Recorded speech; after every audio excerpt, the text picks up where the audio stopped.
Entonces, vamos a empezar con los juegos que les pueden salir al paciente. Obviamente, al paciente, todos tenemos que entender que el paciente no se va a expresar con los mismos términos que nosotros sí aprendemos. Él va a llamarle a esto fuego, llagas, atas incluso, ¿verdad?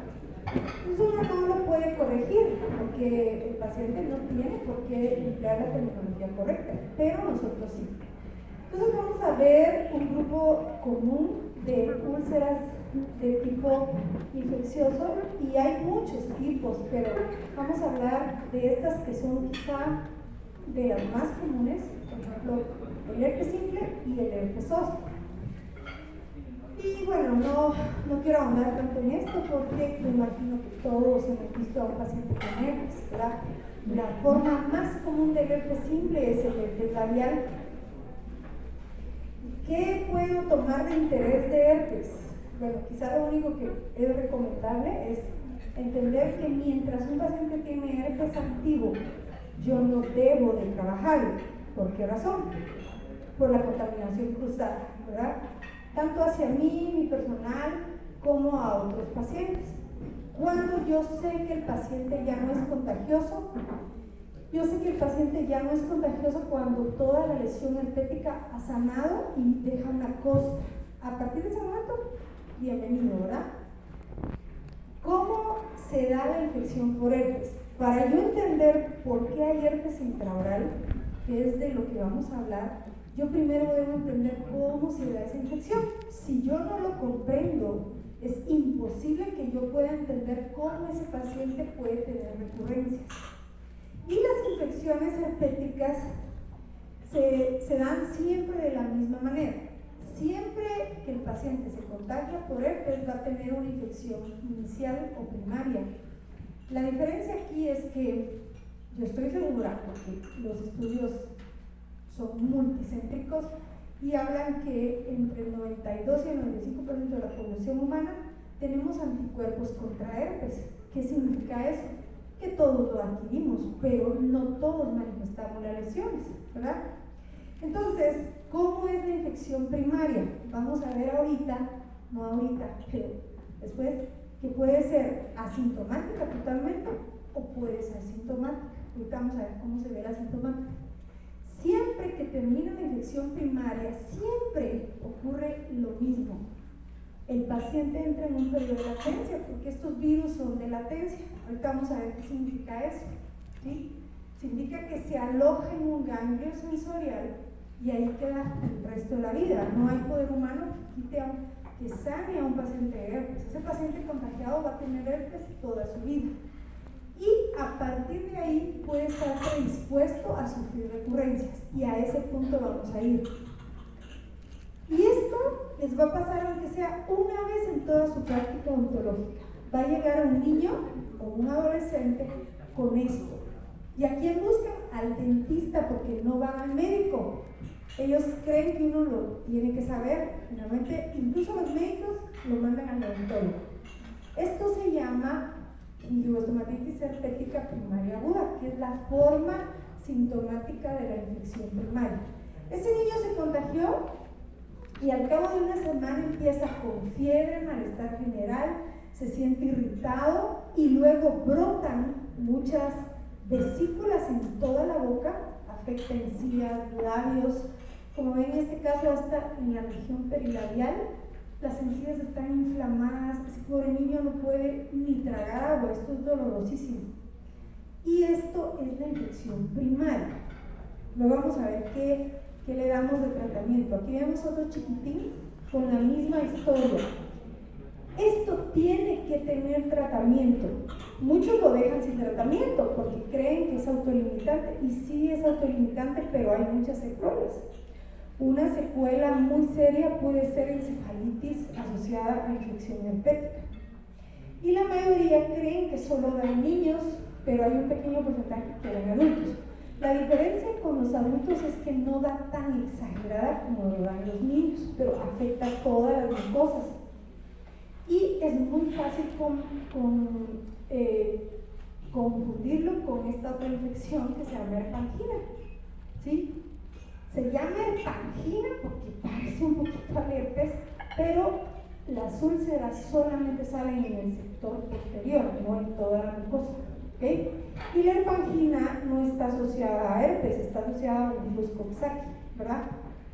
Bueno, sea la infección primaria sintomática o asintomática, el paciente entra a la latencia y en el caso nuestro como odontólogos, el ganglio de la zona es el ganglio de Gasser, que está más o menos localizado por el papilín de la oreja, más o menos atrás.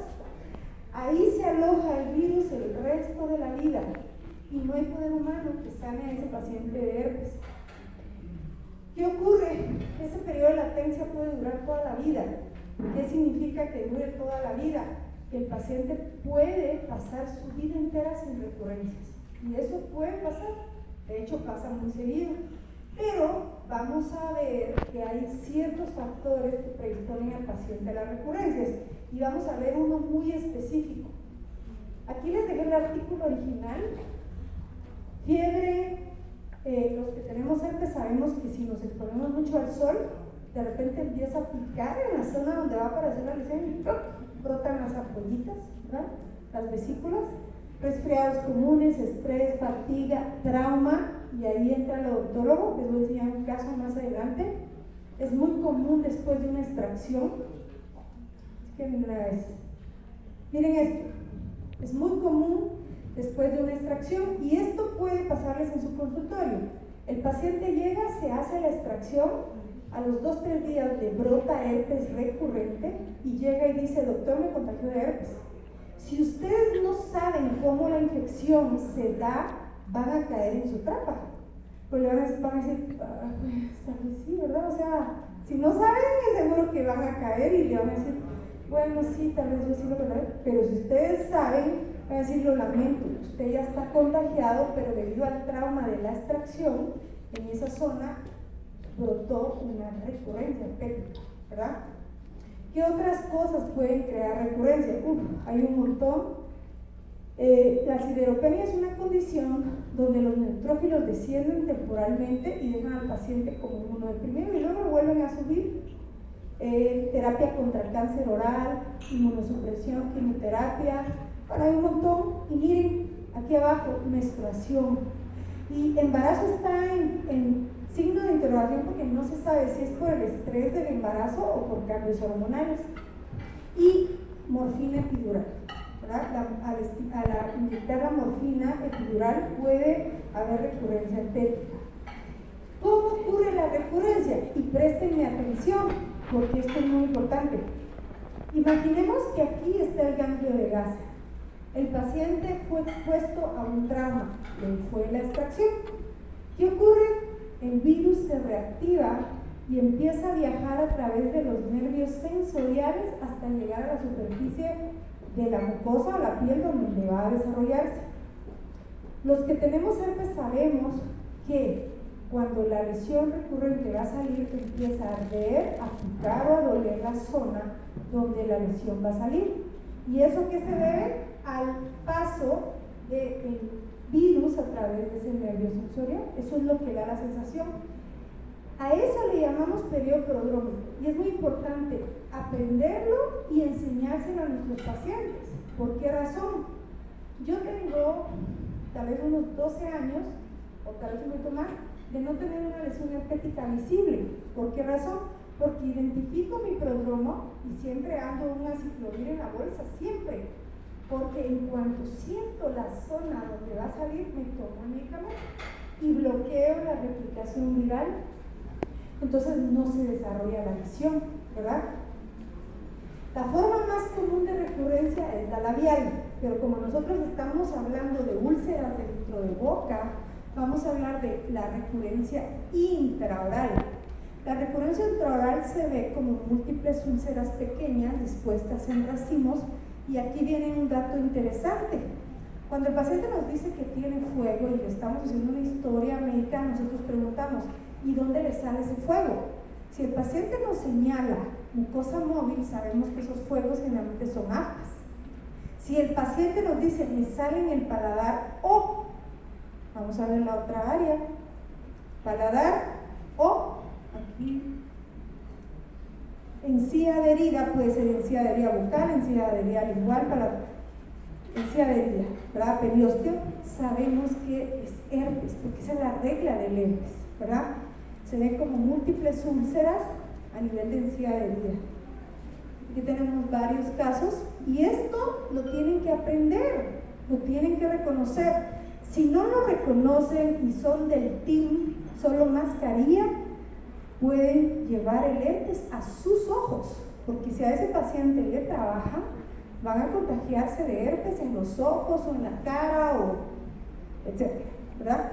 Entonces hay que aprender a reconocerlo. Entonces, ¿cómo diferencio herpes de aftas, que son las dos úlceras comunes? Aquí estoy viendo una úlcera en mucosa móvil, en el fondo de surco, pero es mucosa móvil. Entonces es una afta. Aquí estoy viendo lesiones ulceradas en racimos, en mucosa adherida periósteo, entonces es herpes. La clave es la localización, ¿verdad? Mucosa móvil, aftas, mucosa adherida periósteo y herpes. Y aquí no nos sirve la biopsia. Me han mandado biopsias de herpes, pero solo se ve el tejido todo degradado. Aquí es útil un frotis, se llama frotis citológico. Yo desprendo el tejido y lo coloco en un portaobjetos y lo tiño con Papa Nicolau, y lo que vemos son estos cambios citopáticos de células infectadas por herpes, y así damos el diagnóstico. Claro, para alguien experimentado puede dar el diagnóstico solo viendo, ¿verdad? Pero para alguien que tiene duda, pues no es así. ¿Cuál es el tratamiento para el herpes? En los chiquitines, idealmente lo tiene que dar el pediatra, porque nosotros como odontólogos no aprendemos una fórmula que ellos usan para darlo por el peso. Pero si es una emergencia y tenemos que dar tratamiento y el pediatra no lo puede atender, hay una forma sencilla. Damos 200 miligramos, ¿sí? Por 5 ml cada 4 o 5 horas. Yo siempre les digo, si es un bebé, den 2.5 ml, porque 5 es mucho para un bebito. Mientras llegue con su pediatra, pero al menos ya iniciamos la terapia. Y en los bebés siempre tiene que ser suspensión, porque no pueden tragar las pastillitas, ¿verdad? Y en los adultos, a mí realmente me da lo mismo. Hay pacientes que me dicen, mire, yo compré 200 miligramos o yo compré 400, no importa, con que sea cada 4 o 5 horas, porque el aciclovir se metaboliza muy rápidamente y hay que darlo por 7 días, ¿verdad? Eso es muy importante. El otro tipo de úlcera que parece herpes, porque es un tipo de herpes virus, es el herpes zóster. El herpes zóster es una forma terrible de herpes, ¿verdad? De hecho se le llama culebría, y boca no es un lugar común. Lo común es que salga en otras partes del cuerpo, y yo estoy segura que más de alguien aquí puede contar que sus abuelitos o alguien conocido tuvo esto. Esto arde como si fuera una quemadura de segundo o tercer grado, y es porque el herpes quema el nervio por donde pasa. A diferencia del herpes simple, el herpes zóster se aloja en los ganglios dorsales. Entonces, este puede quemar un nervio por completo. Incluso hay pacientes que pueden sufrir necrosis asociada a herpes zóster, ¿verdad? Y obviamente el virus es distinto, porque mucha gente pregunta, ¿y de dónde nos contagiamos de herpes zóster? ¿Alguien sabe cómo nos contagiamos de herpes zóster? ¿Por el premio? ¿Cómo nos contagiamos de herpes zóster? Nadie. Les damos el mejor premio. ¿Perdón? De hecho, cuando adquirís la varicela, adquirís el herpes zóster. Es decir, que todos tenemos herpes zóster. ¿Hay un premio para el joven?